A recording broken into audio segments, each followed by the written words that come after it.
The acrid stench of burning mahogany filled the air, choking my lungs as $45,000 worth of my grandfather's handcrafted paddleboat turned to ash before my eyes. The flames devoured 60 years of family history, 3 generations of sunset rides on Willow Cove Lake reduced to cinders floating on the water.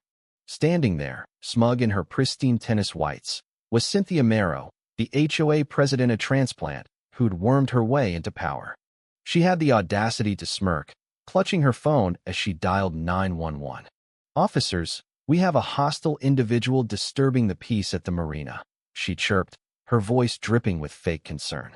What she didn't know was that I, Nathan Caldwell, had spent 3 years quietly buying up 66% of the lakefront properties. She'd just torched my family's legacy and declared war on someone who already owned the battlefield. If some power-drunk HOA tyrant burned your heirloom, what would you do? I'm taking notes for round 2. Where are you reading this from? If you're battling your own HOA nightmares, let me know. Let's see how many of us are fighting these petty dictators. 3 weeks earlier, I was sipping coffee at Harper's Diner when Cynthia strutted in, clipboard in hand to sure sign someone was about to get screwed. "Mr. Caldwell," she said, her voice sharp enough to cut glass. "You haven't responded about the watercraft registration fee." I took a slow sip, the coffee bitter as my mood. "That's because I'm not paying it, Cynthia. I'd moved back to Willow Cove 18 months ago after Dad's death, inheriting our family cottage and his prized 1962 paddleboat, built by my grandfather's hands. I'm Nathan, 52, former Marine, sold my tech firm to care for Dad in his final days. That boat, still smelling of pipe tobacco and WD-40, carried memories of sunsets we shared." Cynthia's face cycled through shades of red. "The registration passed fair and square. $500 per vessel, plus HOA decals. Rules are rules." She spoke like I was a child. What she didn't know was I'd been watching her for months. She'd slithered into our community 3 years ago from some California suburb, her husband running payday loan shops that preyed on the desperate. Elected HOA president by 2 votes, she promised to modernize our Lake 47 properties, half owned by old families like mine, half by new money-chasing Instagram aesthetics. Cynthia saw dollar signs where we saw home. "You know what's interesting, Cynthia?" I set my mug down. "The Thompsons sold last month. The Wilsons too. Both after thousands in HOA fines. Funny how your brother-in-law's company bought those properties." Her clipboard twitched. "That's public record," she snapped. "Also public record," I countered. "HOAs can't retroactively charge for pre-existing features without unanimous consent." I checked the statutes. The diner went silent. Old Gus Harper pretended to read his paper, ears perked. Mary Ellison paused mid-bite of her eggs. These old-timers grumbled about Cynthia's rules: grass height, mailbox colors, unapproved birdhouses, but most paid to avoid trouble.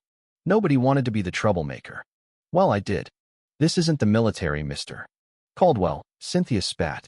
"You can't pick which rules to follow." She'd made it personal, a critical mistake.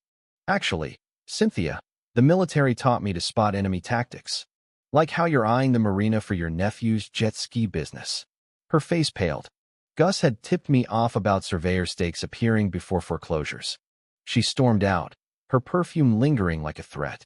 At dawn, my front door looked like a crime scene, 17 HOA violations taped up, totaling $3,400. Grass 0.5 inches too long. Mailbox the wrong shade of black. Unauthorized American flag. My favorite. Dock planks showing excessive weathering. Vintage was now a crime. Cynthia's white SUV rolled up before I finished reading, flanked by board members Janet Voss and Carl Draper, her discount enforcers. "Documentation time," she chirped, filming like a reality TV star. Carl measured my grass with a ruler while she narrated. "Such a shame when properties become eyesores. Sometimes new owners are better.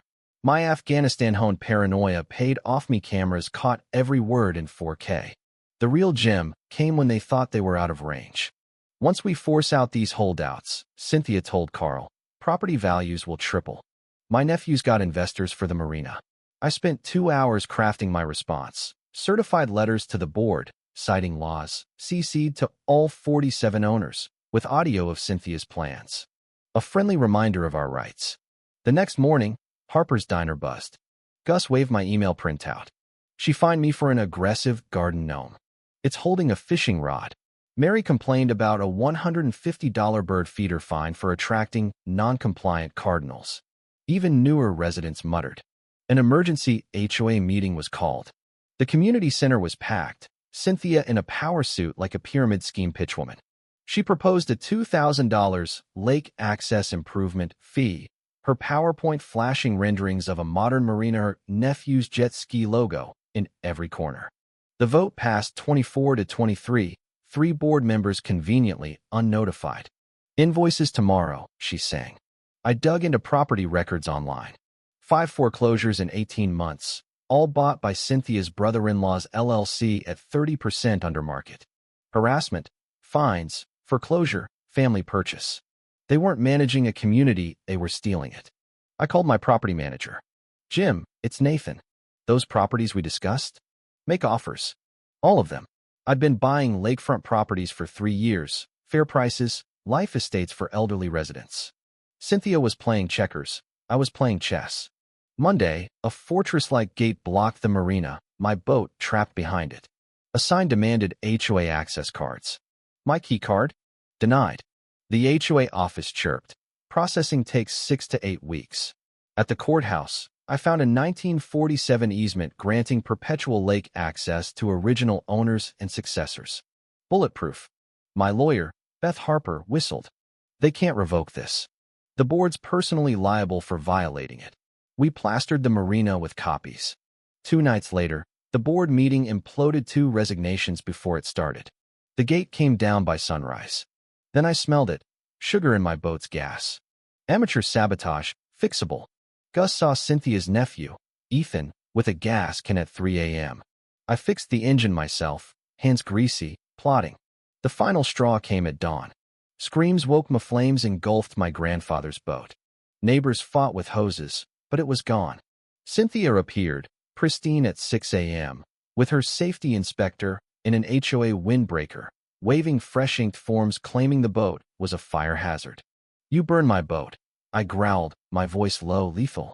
She stepped back, then dialed 911 with theatrical flair. Officers, he's threatening me. Sergeant Mills arrived, tired. I stayed calm, hands visible. That was a $45,000 restored vessel, burned after a fake inspection. Neighbors rallied. Mary showed footage of 2 figures at 4 a.m., one in the HOA windbreaker. Gus had the inspector's truck on camera. Tommy Lee's system caught Ethan siphoning gas, face clear as day. Mills's face hardened. Ma'am, you're coming to the station. Cynthia's immunity claim didn't cover arson or fraud.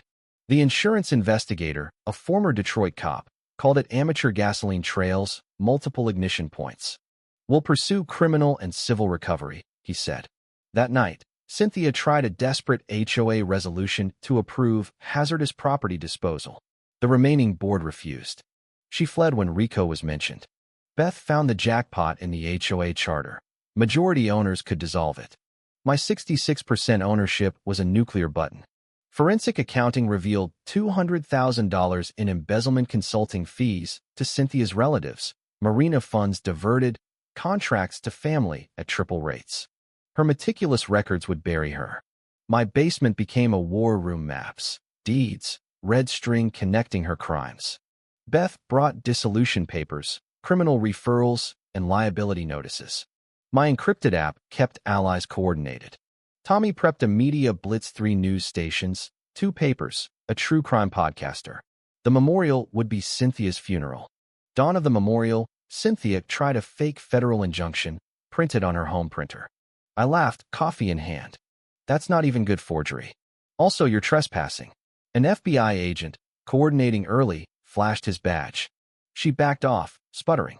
Her emergency board meeting flopped. Janet and Carl resigned on her lawn.